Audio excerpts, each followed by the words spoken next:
Hello. Welcome to my bedroom floor. And also, welcome back to Evergreen Era. My name is Skyler. I use they, he pronouns, and I'm turning 23 in August. I am a musician and also a reader. And today I'm going to be talking to you about the reading part. So I filmed this video like a couple of times. But one thing or another would happen and I would need to refilm it. Like OBS, my recording software, decided to pan the audio all the way to the left, almost, without my consent. So that was fun. But regardless, today I'm going to be talking to you about the books that I am going to be hopefully reading before the end of the summer. We're still in kind of the height of summer, I would say. There are quite a few books on my summer TBR stacks shelves, but I don't need to read them all. These are just kind of the ones that I'm going to pick from before the end of the summer. So I'm going to start with books that I'm rereading and books that I have not read before.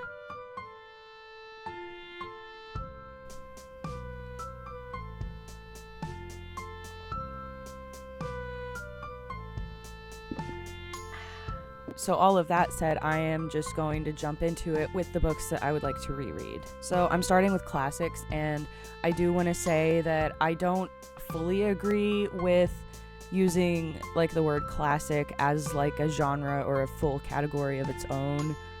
But using it as a category of its own makes it easier for me to categorize my shelves personally, so that's just what we're doing. So that said, I will be going in order of genre alphabetically, how I organize my stuff. So here we go.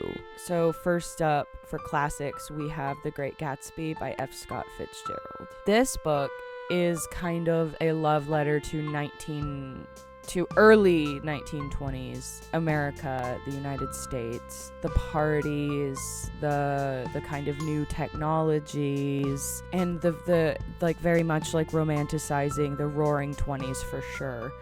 But it's just such a summer book, and I read it in the springtime for the first time. I read it for school in the spring semester, and I remember loving it. I loved it so much. So, if you don't know, The Great Gatsby is about a man named Jay Gatsby. It's narrated by a man named Nick Carraway, though, who is absolutely gay for Gatsby. Gay for Gatsby. But it's basically just about a man who is in love with another man's wife. It's basically about how Gatsby is in love with Daisy Buchanan, who is... what the hell is... I don't remember what Daisy's husband's name is. It's been a while. But Jay Gatsby is in love with Daisy, and it just is a whole thing, and like he's very wealthy, and it's kind of like a no plot, just vibes book in my opinion. And the vibes are very summery, very immaculate. Yeah, it's just a good time. Plus I have a nice floppy copy. So yeah, that was The Great Gatsby. Next up in classics, I have never seen this referred to as a classic by anybody but myself, so who knows, but that is The Stepford Wives by Ira Levin. Look at this weird copy. Very strange. But it's a nice thin paperback. I love this book. It is about, if you don't know what The Stepford Wives is, it is about this town in, I believe, the 50s, where all of the women are very, like, submissive and, like, quintessential, like, nuclear family wife. And the narrator is, like, the narrator who is the wife in a married couple who move into this town. And she starts to notice things, and I won't say any more, but... it's so good. She starts to suspect that something, like maybe the women are being drugged or something, because the women in this place behave strangely, to say the least. But yeah, and if you're gonna watch the movie for this, I recommend the old one, not the one that came out like in the 2000s, I think, like early 2000s. It's just not as good.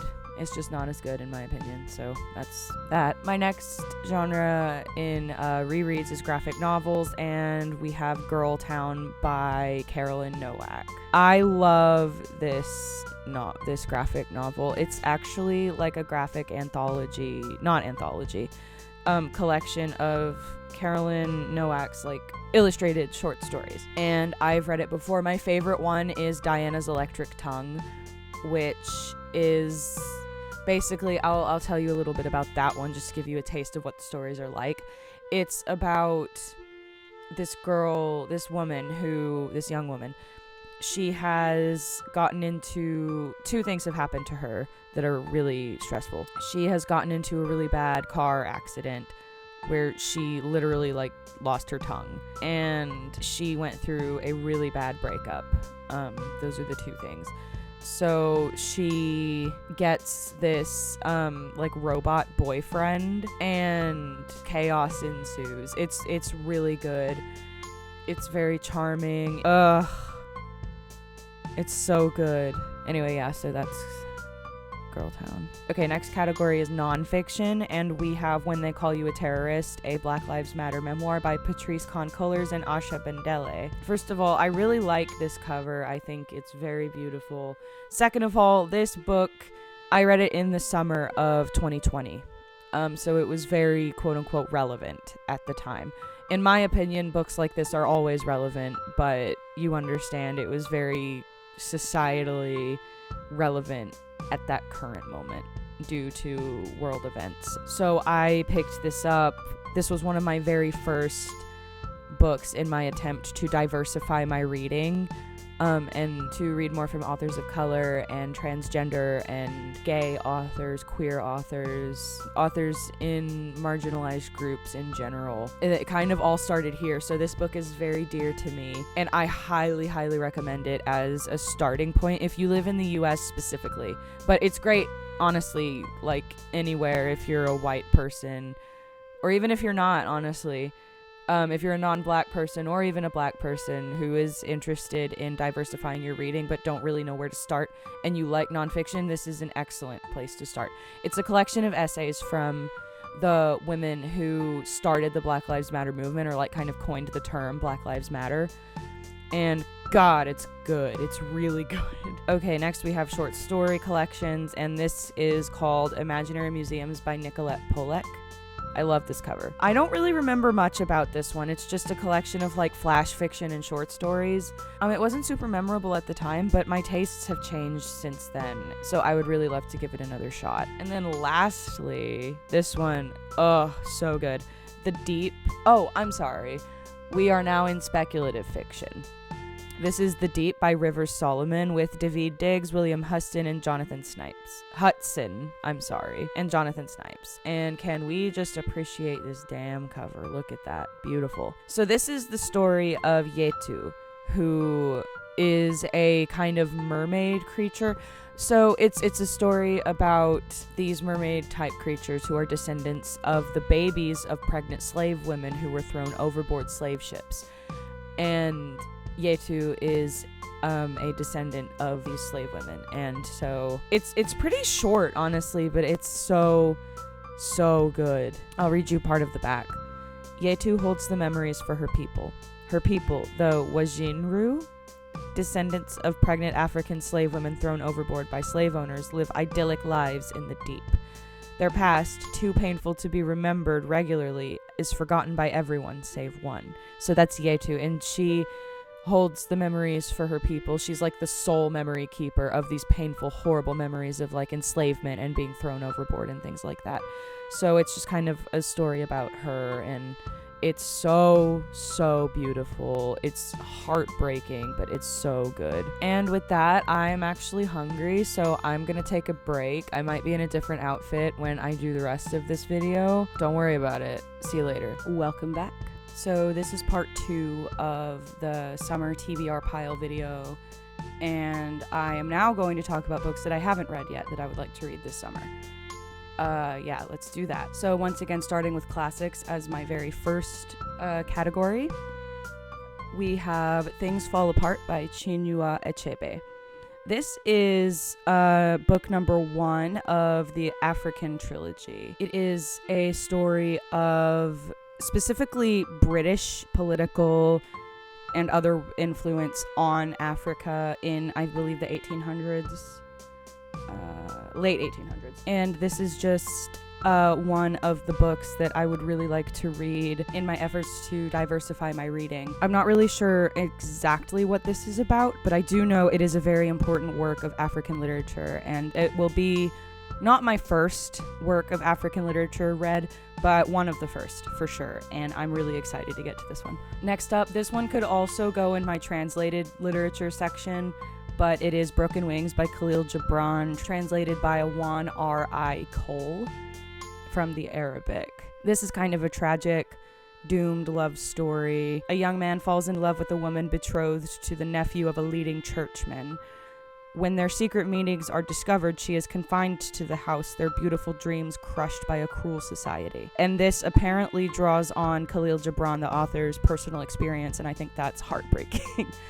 But I'm not super into like romance, but I would not really consider this a romance because I don't think that's really that is a focal point of the story, but it's also about like the society and things like that. So regardless, it's pretty short and I'm really excited to get to it. And now to contemporary. First up, we have The Union of Synchronized Swimmers by Christina Sandu. This is a short, snappy thing. I assume just about a union of synchronized swimmers.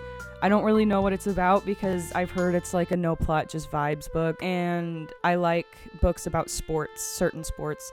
And I've never read a book about swimming before, so I thought that would be fun.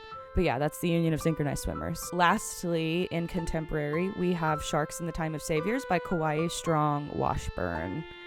This is a piece of contemporary Hawaiian fiction. Washburn, I believe, is a Hawaiian author, and it is about an incident with a shark kind of saving someone's life who falls overboard and the events that follow, and that sounds fascinating to me.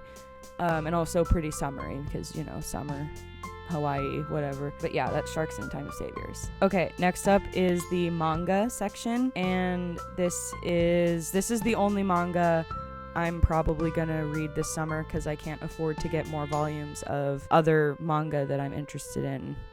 But this is volume 1 of My Androgynous Boyfriend by Tomoko. My Androgynous Boyfriend is just, I think, about a woman and her androgynous boyfriend, and I'm pretty sure it's like queer friendly and stuff. It seems like it, and I'm really excited to read it. It seems like light and happy and summery and fun. So that's My Androgynous Boyfriend. Next up is our nonfiction section, and we have Gathering Moss by Robin Wall Kimmerer. You could argue that I should read Braiding Sweetgrass first because I've had that one for longer, but honestly, I just really want to read about moss specifically. Like, I love moss. I love mosses.